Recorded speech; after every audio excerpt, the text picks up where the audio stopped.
मैं जंगल का राजा हूँ और पहले मुझे पीने का हक है। सूअर ने जवाब दिया, तुम जंगल के राजा हो सकते हो, लेकिन मैं भी इस जंगल का निवासी हूँ और मुझे भी पानी पीने का हक है।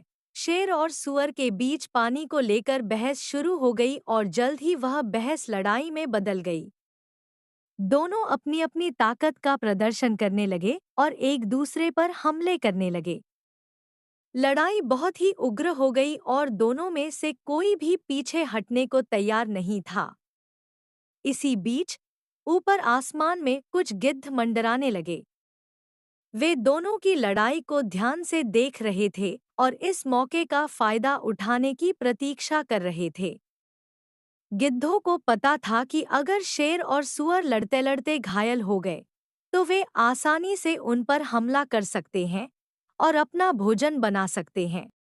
शेर और सूअर ने गिद्धों को मंडराते हुए देखा और उनकी नीयत को समझ लिया। उन्होंने महसूस किया कि उनकी लड़ाई से न केवल उन्हें नुकसान हो रहा है, बल्कि गिद्धों को भी मौका मिल रहा है। शेर ने सूअर से कहा, हमारी लड़ाई से इन गिद्धों को फायदा होगा। हमें समझदारी से काम लेना चाहिए और अपनी लड़ाई को यहीं खत्म कर देना चाहिए। सूअर ने भी शेर की बात से सहमति जताई और कहा, तुम सही कह रहे हो।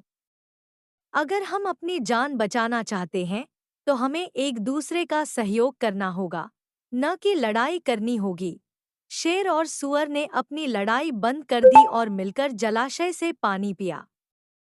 उन्होंने आपस में समझौता कर लिया कि वे दोनों मिलजुल कर रहेंगे और एक दूसरे की मदद करेंगे। गिद्धों ने देखा कि शेर और सूअर अब लड़ नहीं रहे हैं, तो वे निराश होकर वहां से चले गए। कहानी की शिक्षा, जो लोग लड़ते हैं वे अक्सर दूसरों के लिए मौके छोड़ देते हैं। हमें मिलजुल कर रहना चाहिए और समझदारी से काम लेना चाहिए ताकि हम दूसरों को अपने नुकसान का फायदा न उठाने दें।